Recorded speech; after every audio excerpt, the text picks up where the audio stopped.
अभिषेक काला हैं, 40 वर्षीय, नोएडा से ही हैं।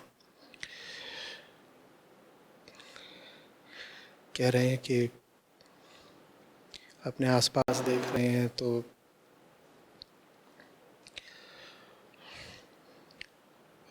सगे संबंधियों में, मित्रों में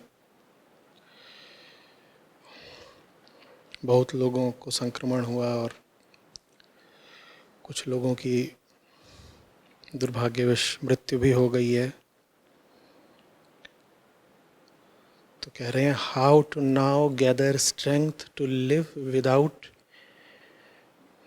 without having any immense sad feeling and questioning God, what was our fault? कह रहे हैं अब वो ताकत कहाँ से लाएं कि जी पाएं बिना बहुत गहरी पीड़ा दुख के, और इस प्रश्न से मुक्ति कैसे पाएं कि ईश्वर इसमें हमारी क्या गलती थी। ये जो दो बातें आपने पूछी हैं कि हमारी क्या गलती थी और पीड़ा के बिना जी पाएं, ये दोनों बातें बहुत हद तक अंतर संबंधित हैं, माने आपस में जुड़ी हुई हैं। क्योंकि जितना ज़्यादा हमको लगता है कि इसमें हमारी क्या गलती थी, भीतरी हमारा दर्द उतना ही और बढ़ जाता है। कुछ तो दर्द बीमारी का होता है, कुछ दर्द नुकसान का होता है, कुछ दर्द स्वजनों को खोने का होता है, और एक बहुत बड़ा दर्द यही होता है कि मेरे साथ जो हुआ वो गलत था, नाइंसाफ़ी थी।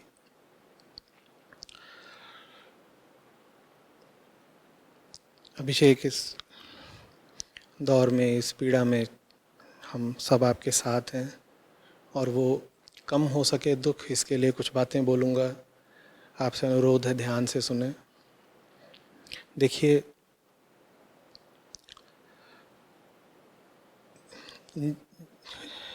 जन्म, जीवन काल, मृत्यु, बीमारी,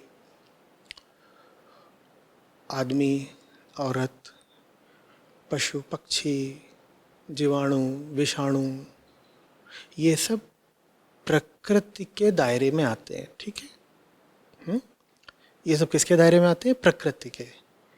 ये प्रकृति का एक चक्र है, एक विधान है जो चल रहा है, और वो बिल्कुल एक मशीन, यंत्र की तरह है। वो बस इतनी परवाह करता है कि एक ये प्रजाति है, इस प्रजाति के जो जीव हैं वो पैदा होते रहें, आगे बढ़ते रहें, और एक दूसरी प्रजाति है, इस प्रजाति के जीव भी आगे बढ़ते रहें, पैदा होते रहें, और पहली प्रजाति और दूसरी प्रजाति में कोई आपसी संबंध भी हो सकता है। ये भी हो सकता है कि दूसरी प्रजाति पहली प्रजाति का आहार बनती हो, भक्ष्य हो, उसके लिए कोई भी संबंध हो सकता है। तो प्रकृति इंडिविजुअल्स माने व्यक्तियों के तल पर काम नहीं करती, वो समूह के तल पर काम करती है। वो ये नहीं देखती है कि लोग अलग अलग कैसे हैं, वो बस ये देखती है कि लोग कितने सारे हैं। हम इंडिविजुअलाइजेशन करते हैं, हम व्यक्तित्व के तल पर काम करते हैं, हम इंडिविजुअल को गिनते हैं ना, हम व्यक्ति को गिनते हैं। प्रकृति एक खास व्यक्ति को कोई गिनती नहीं देती। गिनती माने कोई महत्व या किसी तरह की कोई उसको वो खास अहमियत नहीं देती है। मैं कहना ये चाहता हूं कि बुद्ध हो चाहे बुद्धू हो, प्रकृति की दृष्टि में दोनों करीब करीब बराबर हैं। वो बुद्ध को भी दो ही आंख देगी, बुद्धू को भी दो ही आंख देगी।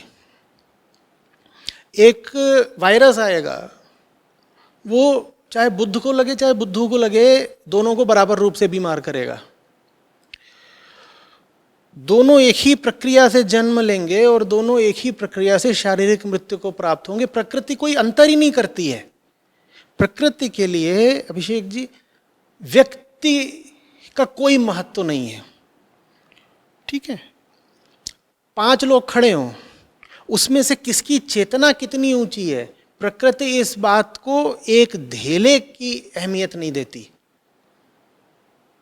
जैसे शेर हो, कोई 5 लोग खड़े हो, अब 5 लोग जो खड़े हैं प्रकृति की दृष्टि में वो शेर का आहार है। अब शेर आया, उसके सामने 5 खड़े हैं, शेर ये थोड़ी देखेगा कि इसमें से कौन कितना होशियार है, ईमानदार है, कौन कितना साधु आदमी है, कौन कितना सच्चा और सरल आदमी है, वो ये नहीं देखेगा। शेर तो ये देखेगा कि किसको आसानी से आहार बनाया जा सकता है, किसमें मांस ज़्यादा है, वो झपट के पकड़ के खा जाएगा। प्रकृति ऐसे काम करती है। अब हो सकता है शेर जिसको झपट के खा गया हो वो उन 5 लोगों में सबसे ईमानदार आदमी हो।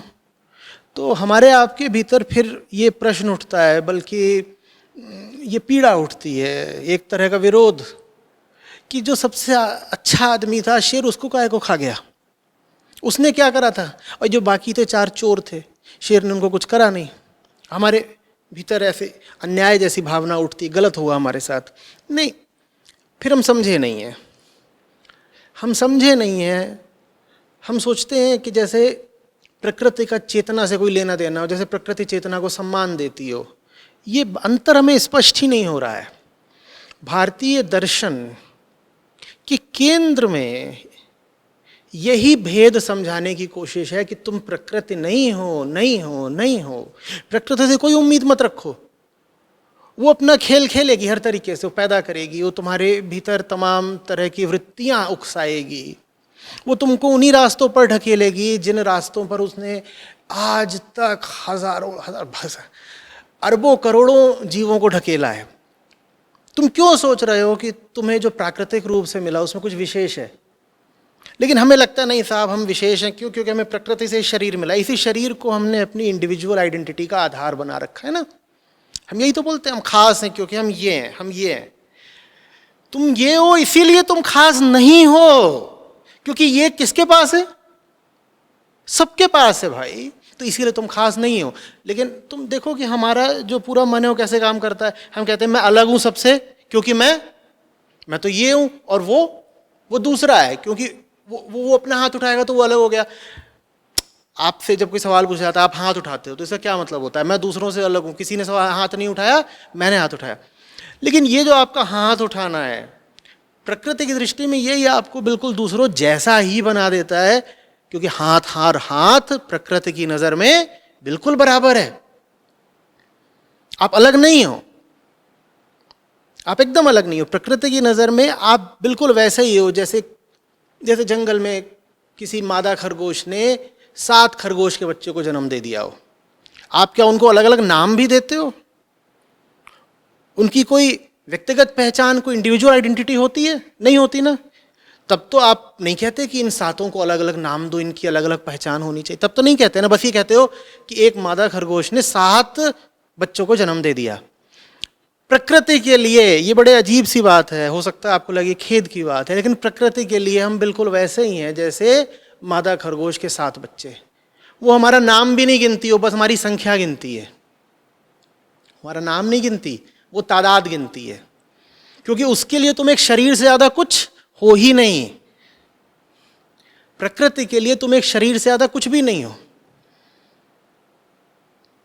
लेकिन अपने लिए हम शरीर से ज्यादा कुछ हैं। हम कौन हैं? बार बार बोला करता हूं, एक चेतना है हम, और एक अधूरी चेतना है हम, जिसको पूरा होना है। प्रकृति को फिर दोहरा रहा हूं, हमारी चेतना से 2 धेले का मतलब नहीं। तुम ऊंचे आदमी हो, तुम नीचे आदमी हो, कोई फर्क नहीं पड़ता, दोनों मरोगे। बल्कि ये भी हो सकता है कि जो एक बहुत ही घटिया किस्म का आदमी हो, जो बहुत ही निचली चेतना का जीवन बिता रहा हो, हट्टा कट्टा हो, और कोई बहुत सीधा सरल प्रेमी आदमी हो, उस बेचारे को 100 रोग लगे हों। ऐसा होता भी देखा है ना बहुत बार। फिर आप कहोगे तो अन्याय है। जो आदमी एकदम गिरा हुआ है वो हट्टा कट्टा है, और जो आदमी इतना साधु जैसा जी रहा है उसको क्यों रोग लग रहे हैं? आपकी नजर में ये अन्याय होगा, प्रकृति की नजर में ये अन्याय नहीं है।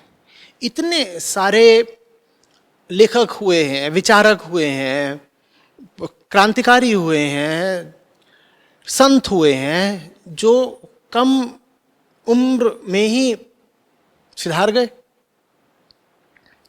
तो प्रकृति ने उन्हें इस बात का कोई विशेष लाभ दिया क्या कि देखो साहब ये ऊंची चेतना का बंदा है, इसको तो 125 साल जीना चाहिए कम से कम? ऐसा होता है कभी? ऐसा होता है? क्यों नहीं होता? क्योंकि वो जो माँ है हमारी प्रकृति, जिसको माया भी बोलते हैं, वो तुम्हारी चेतना नहीं देखती, वो सिर्फ तुम्हें एक शरीर गिनती है जिसका कोई नाम भी नहीं है। मादा खरगोश के 7 बच्चों को कोई नाम था? कोई नाम था जंगल में? तुम शहर ले आओ नाम दे दो अलग बात है, पर वहाँ जंगल में कोई नाम था उनको? कोई नाम नहीं था ना। तो वैसे ही ये जो प्रकृति माँ है, उसकी नज़र में तुम्हारा कोई नाम भी नहीं है, तुम एक शरीर भर हो। 7 में से 2 मर जाएंगे, वो ये भी नहीं कहेगी कि नुन्नू और पुन्नू मर गए, वो कहेगी 2 मर गए। संख्या हो तुम, 2 मर गए। हम दूसरे तरीके से देखते हैं, हम कहते हैं नुन्नू और पुन्नू ही क्यों मरे, वो जो बाकी 5 थे वो तो घटिया लोग थे, वो क्यों बच गए? क्योंकि तुम लोगों का वर्गीकरण या विभाजन कर रहे हो किस आधार पर? चेतना के आधार पर। और प्रकृति चेतना के आधार पर तुमको नहीं देखती। तुमने मूल भूल क्या करी है? तुम प्रकृति और चेतना को अलग अलग करके देख नहीं पा रहे हो। मैंने कहा था अभी कि भारतीय दर्शन ने हमें लगातार यही सिखाया है, क्या? कि प्रकृति और पुरुष को अलग करना सीखो। वो अलग है, और उसका तुम्हारे इरादों से, तुम्हारी भीतरी छटपटाहट से बहुत कम लेना देना है। एक और तो तुम्हारी वो मानसिक छटपटाहट है, जो तुमको मनुष्य कहलाने का हकदार बनाती है। और दूसरी ओर तुम पाते हो कि मन भले ही छटपटा रहा हो कि आज एक बहुत ऊंचे स्तर की कविता लिख दूं, या जबरदस्त आज एक सॉफ्टवेयर का कोड लिख दूं, और मन छटपटा रहा है कि आज कुछ ऐसा कर जाऊं कि पूछो मत। और पेट तभी क्या बोलता है?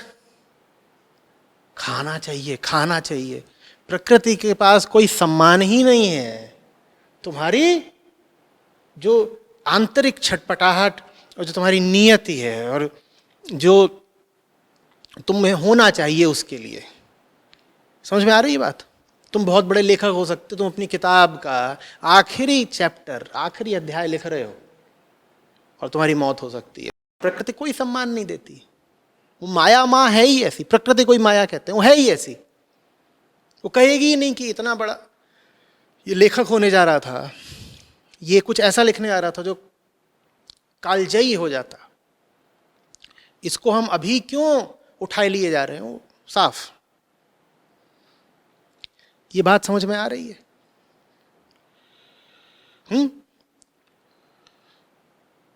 तो जब एक वायरस लगेगा तो वो बंदे और बंदे में उसके मानसिक स्तर के आधार पर अंतर नहीं करेगा, जिसको देसी में कहते हैं कि गेहूं के साथ घुन भी पिसेगा। फिर तुम बाद में अगर शोक व्यक्त करो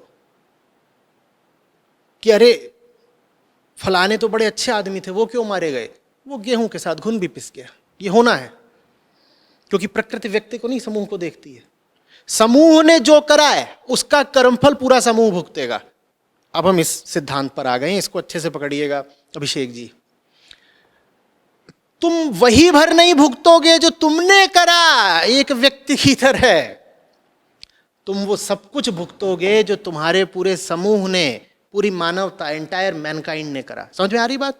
क्योंकि प्रकृति व्यक्ति को नहीं देखती, पूरी स्पीशी को, पूरे समूह को देखती है, बल्कि पूरे अस्तित्व को ही देखती है। समझ में आ रही बात? अब यहां से आप आ जाते हो कि फिर मैं जीऊं कैसे? जिम्मेदारी क्या? The question of responsibility. इसका मतलब यह कि तुम अपना तो कर्मफल भुगतने वाले सिर्फ हो नहीं, जो तुम करोगे उसका तो तुम्हें फल मिलेगा ही, तुम्हें और भी क्या मिलना है जो सब कुछ समूह ने करा है। तो आपके साथ जो कुछ होने जा रहा है उसके अब 2 हिस्से हो गए, जैसे 2 अलग अलग कर्व सुपर इंपोज होकर के एक टोटल बन रहे हो। एक तो आपको उसका कर्मफल मिलेगा जो साहब आपने करा, और दूसरा आपको उसका कर्मफल मिलेगा जो पूरी मानवता ने करा। तो फिर आपकी जिम्मेदारी, आपकी रिस्पॉन्सिबिलिटी क्या है? सिर्फ ये देखना कि मैं तो अच्छा आदमी हूं, मैं तो प्रदूषण करता नहीं,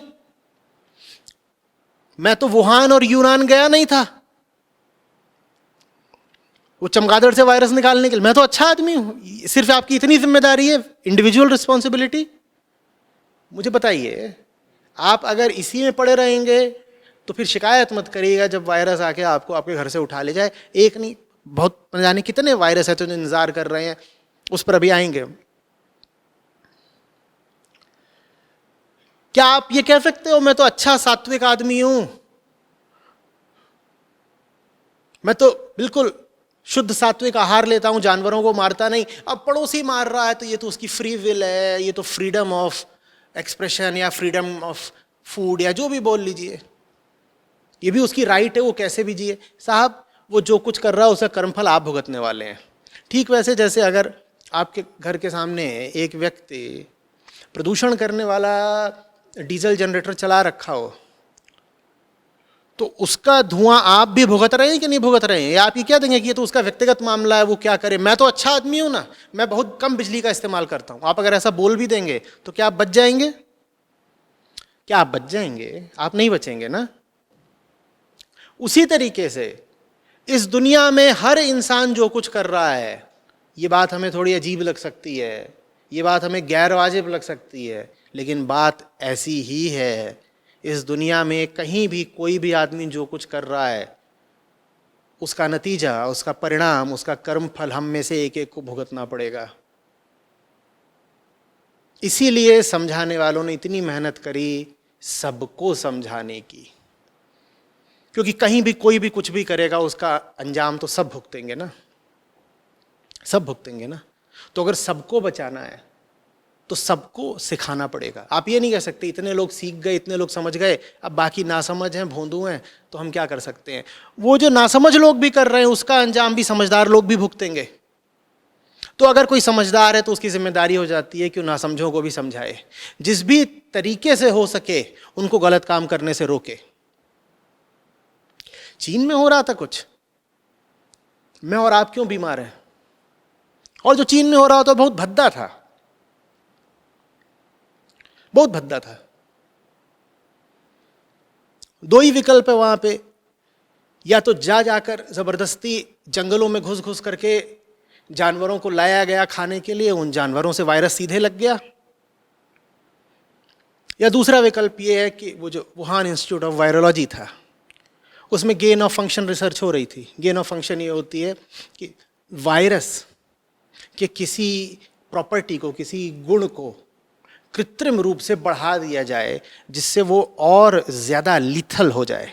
लीथल माने घातक।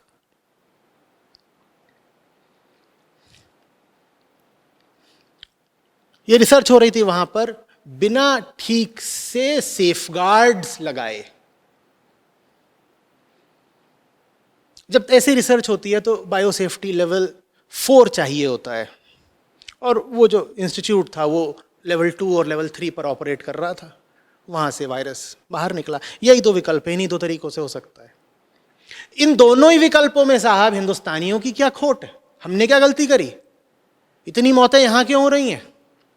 इसलिए हो रही हैं क्योंकि चीनी भी जो कुछ करेगा ना उसका खामियाजा भी हिंदुस्तानी को भुगतना है। यह है कलेक्टिव रिस्पॉन्सिबिलिटी, एक तरह का संयुक्त उत्तरदायित्व। अब इसमें आप मुझे बताइए कि इंडिविजुअल फ्रीडम की बात करना कहां तक उचित है? कहां तक उचित है यह कहना कि मैं अपने घर में जो कुछ भी कर रहा हूं आपको क्या फर्क पड़ता है? कहां तक उचित है? ये तो वैसे ही बात है कि चीनी बोले कि हम अपनी लैब में जो कुछ भी कर रहे हैं उससे बाकी दुनिया को क्या फर्क पड़ता है। पड़ गया ना फर्क। कुछ भी ऐसा नहीं है जो इंडिविजुअल हो। The individual himself is the biggest myth. जानते हो ना ये? जिसको तुम व्यक्ति बोलते हो, जिसको तुम पर्सन बोलते हो, उससे बड़ा झूठ कोई नहीं है। क्योंकि तुम अपनी व्यक्तिगत सत्ता में यकीन करते हो, प्रकृति करती नहीं, प्रकृति भी नहीं करती, और जब तुम्हारी चेतना का तल बहुत ऊंचा हो जाता है तब तुम भी नहीं करते। न तो प्रकृति ये मानती है कि तुम अपने पड़ोसी से अलग हो, उसकी नजर में तुम दोनों एक ही हो, संख्याएं हो बस। और अगर कभी तुमको आंतरिक सच्चाई के दर्शन होते हैं तो तुम भी समझ जाते हो कि तुम और जो दूसरा है वो अलग अलग है ही नहीं। ये तो बस जो बीच में अटके होते हो ना, तब तुमको लग रहा होता है कि हमारी कोई इंडिविजुअल एग्जिस्टेंस भी है, हमारी कोई डिवाइडेड आइडेंटिटी भी है जिसमें मैं और दूसरा अलग है।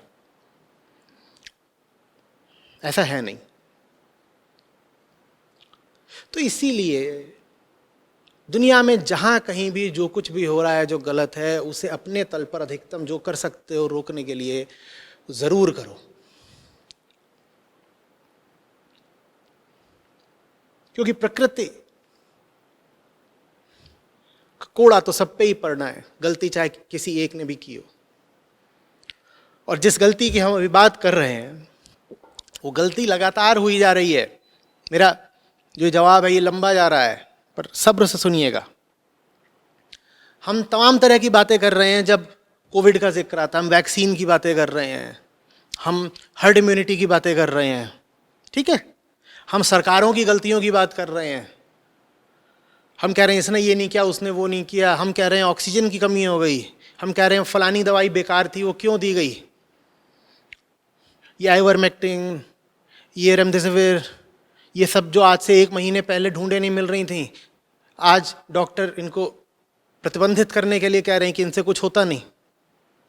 ये सब बातें हम खूब कर रहे हैं सुर्खियों में, जो असली बात है हम नहीं कर रहे हैं। असली बात क्या है? असली बात यह है कि हम जैसे जी रहे हैं ऐसे हजारों वायरस हैं जो और आएंगे। साहब समझिए क्यों? क्योंकि हम अपनी तादाद बढ़ाते जा रहे हैं। हम अपनी तादाद जब बढ़ाएंगे तो इंसान को कहां घुसना पड़ेगा रहने के लिए? जंगल में। और जब जंगल में घुसोगे तो तुम्हारा संपर्क, कांटेक्ट किससे होगा? जानवरों से। और उन जानवरों के पास हजारों लाखों ऐसे वायरस हैं जो उनके पास लाखों करोड़ों साल से हैं, जिनको वो लेकर के घूम रहे हैं, और उन वायरस का कभी इंसान से संपर्क नहीं हुआ। अब होगा। क्लाइमेट चेंज हो रहा है,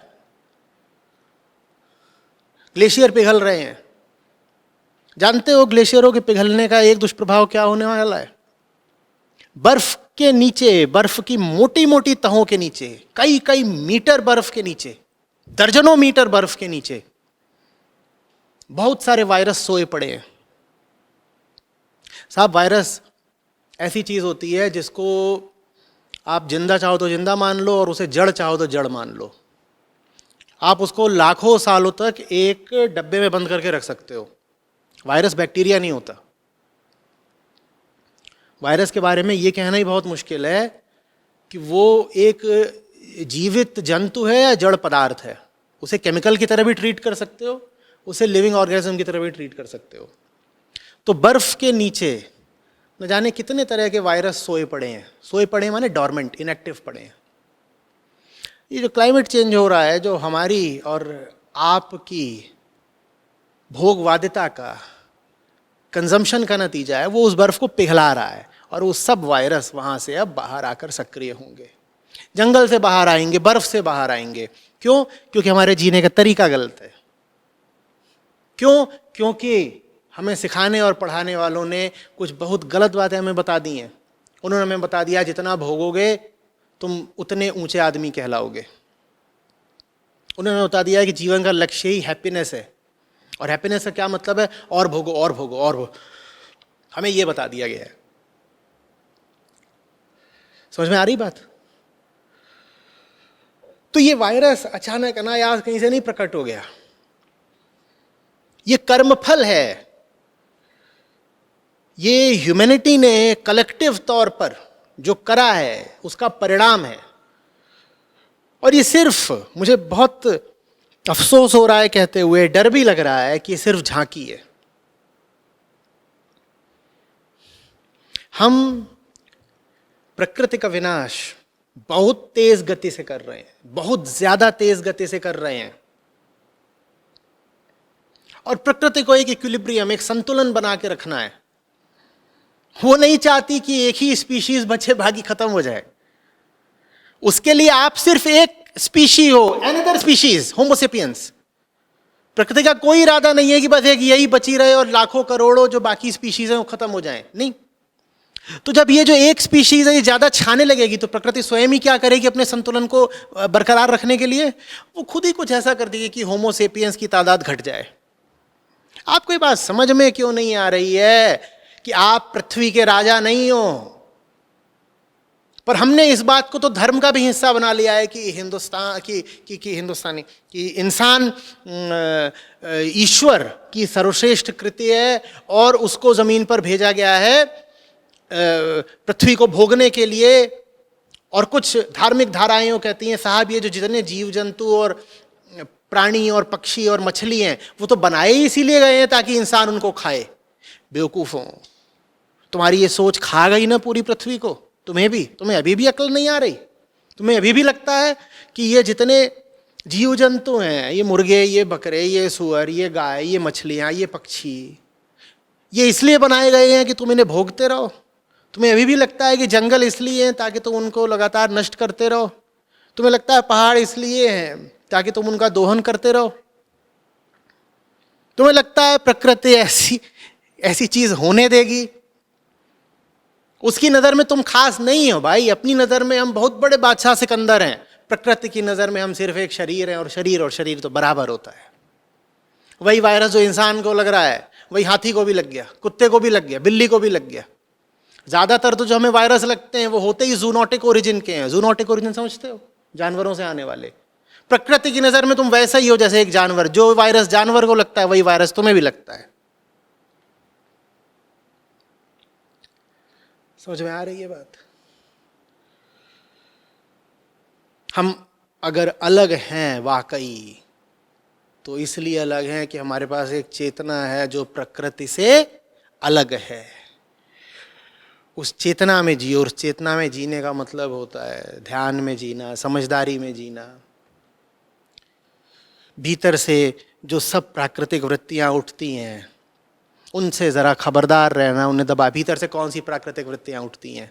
खाओ खाओ खाओ, सो सो सो, भोगो भोगो भोगो, मजे करो मजे करो मजे करो, और सो जाओ, और खूब सारा सेक्स करो।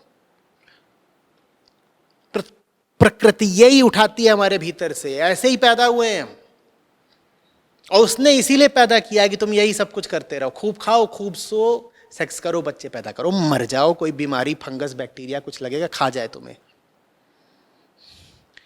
और अगर नहीं चाहते इसी तरह का जानवर जैसा जीवन जीना तो शरीर भाव के साथ नहीं, चेतना भाव के साथ जियो। जो शरीर भाव के साथ जी रहा है वो तो बस प्रकृति का पशु है। मनुष्य तुम तब हुए जब जरा चेतना भाव में जीना सीखो, जब तुम जानो कि जिंदगी शरीर और शारीरिक मांगों से आगे कुछ है। समझ में आ रही बात? शरीर देखो माता जी का है। कौन सी माता जी? माया माता जी। उन्होंने दिया वो ले जाएंगी, और वो एक पैसे की रियायत नहीं करने वाली। शरीर उनका है। तुम कलपते रहना कि हाय हाय फिर से आ गया वायरस, ले गया मैं उठा के। वो तो माया है, वो आएगी ले जाएगी। जैसे उसने तुम्हें पैदा किया बिना तुम्हारी अनुमति के, वैसे ही तुम्हें मार देगी बिना तुम्हारी अनुमति के। तुम्हारा अगर अपना निजी कुछ है तो वो क्या है? तुम्हारी, अरे कितना समझाऊं, यही समझाया जा रहा हूं 10 साल से। शरीर नहीं तुम्हारा है, अभी आकर के ले जाएगी मां। चेतना तुम्हारी है, उसको बढ़ाओ, उसको वहां पहुंचाओ जहां पहुंचाने के लिए पैदा हुए हो।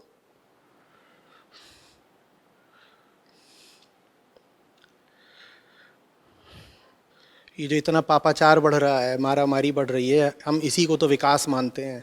हम सोचते हैं कि हम विकास कर रहे हैं, एक दिन विकसित देश बन जाएंगे, लेकिन मूल में विनाश हो रहा है। ये कोविड, ये ग्लोबल वार्मिंग, ये नदियों का मर जाना, न जाने कितने उदाहरण रोज़ हमारे सामने हैं, लेकिन फिर भी हम उसी तरफ बढ़े जा रहे हैं। हम करें क्या? इसी से संबंधित आगे पूछ रहे हैं कि शास्त्र तो कहते हैं कि भगवान जो कर रहे हैं वही हो रहा है। इसका मतलब क्या समझा जाए? अब सही हो रहा है इसका मतलब ये है कि भगवान नहीं कर रहे हैं। जो हो रहा है वो एक बहुत बंधे बंधाए नियम कायदे विधान के अंतर्गत हो रहा है। उसे प्रकृति का चक्र बोलते हैं। भगवान इसमें कुछ नहीं कर रहे हैं। दुनिया में सिर्फ कर्मफल का सिद्धांत चलता है, कोई जादू चमत्कार भगवान की मर्जी वगैरह कुछ नहीं। और वो कर्मफल सिर्फ एक व्यक्ति का नहीं होता। आप ही कहते हैं अच्छा कर्मफल होता है, तो फिर एक बच्चा पैदा हुआ, वो बच्चा अंधा पैदा हुआ था, बताओ उस बच्चे की क्या गलती थी कि वो अंधा पैदा हुआ अगर कर्मफल से ही सब कुछ होता है? साहब मैंने कहा था कर्मफल के दो हिस्से होते हैं। एक जो तुमने व्यक्तिगत तौर पर करा है उसका तुम्हें फल मिलता है, दूसरा समस्त मानवता ने जो करा है उसका भी फल प्रत्येक प्राणी को मिलता है। तो ये मत पूछा करो कि मैंने क्या करा जो मेरे साथ इतना बुरा हुआ। तुमने नहीं करा, तुम्हारे पड़ोसी ने करा, उसका ही तुम्हें फल मिलता है। दोनों बातें होती हैं। तो भगवान ने कुछ नहीं करा, जो है वो कर्मफल है। तीसरा पूछ रहे हैं कि भगवान गीता में कहते हैं कि जब पाप बहुत बढ़ जाता है तो मैं दुनिया में आता हूँ। तो अब जब इतने पाप हो रहे हैं, पशुओं की हत्या हो रही है, वनों की अंधाधुंध कटाई, तो भगवान इसे रोकते काहे नहीं? संदीप भगवान ने थोड़ी कहा है कि वो जब भी आएंगे तो इंसान बन के ही आएंगे। तो कुछ भी बन के आ सकते हैं, वो कुछ भी बन के आ सकते हैं। पापाचार जब बहुत बढ़ जाता है